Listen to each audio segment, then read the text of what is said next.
reach back out.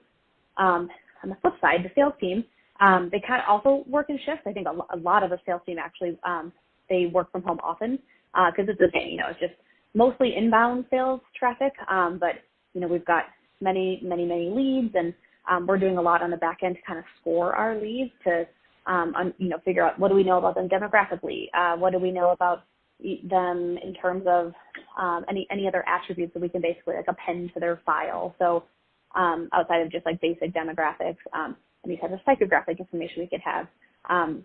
We use a few different data partners to do this, and it helps the sales team put in the queue who they should reach out to first based on likelihood to convert.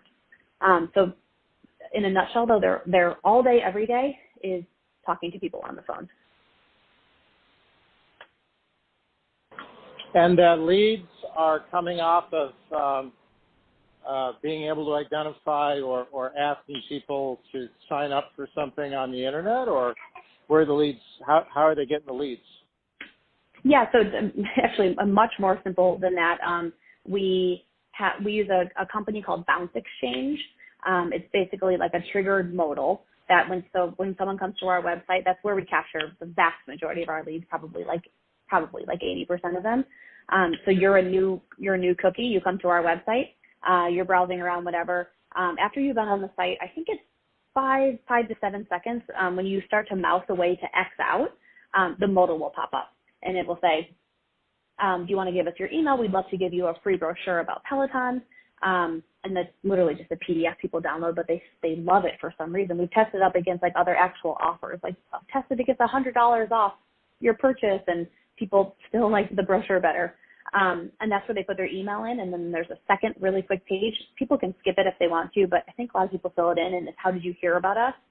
That's super important for the sales team, yes, but that's very important actually for me in marketing, because I know how much money I'm spending, I know where I'm spending it, and if I'm overspending in, channel A, and we're finding out that people are saying, how did you hear about us more in channel B, I need to shift my budgets around a little bit. And then you can also become a lead, if you were to just happen to cold call into Peloton. Of course, we would capture as much info as we could about you. Definitely email, because there's other data partners we can use to backwards append. They will backwards append where you live, or you could go into a showroom and you're talking to a sales associate there. They'll attempt to do the same thing. Get your name, email, address.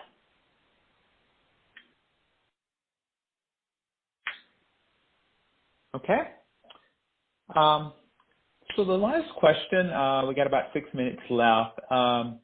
Sarah, I would like to have your thoughts around how Peloton and perhaps other companies, DTC companies, are utilizing artificial intelligence and maybe other transformative technology like chatbot, et cetera, to increase customer service and customer satisfaction and retention.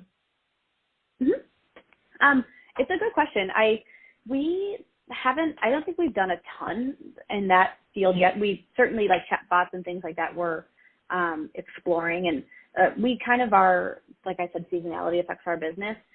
It very much impacts our business. So we kind of the whole company right now is gearing up for the holiday season, because once it starts, there's no stopping it. So we're testing things like that now, like chatbots, so that we can kind of see, what based on customers kind of feedback from their chat, because they don't know that it's a fake person or not, how they feel about Peloton. Are we able to get people further down the queue? I think the way that we're kind of thinking about it is kind of an assist to the salesperson. So kind of almost like an alley-oop, they're going to get the ball ready to throw it up there, and then the salesperson will basically dunk it in and make the sale. So I don't think we have a lot of information about it, but yet actually, I in my experience as a customer, I haven't experienced many brands using them. I believe for the most part I'm chatting with human beings, but I think it makes sense for at least it's basically when you call Verizon and the first 5 minutes you're on the phone, it's all just automated. I think it's just essentially an extension of that. For chat, and it's nice for a consumer, because then you have a history of everything that you can save. Okay. Any last Yeah, Any questions? I do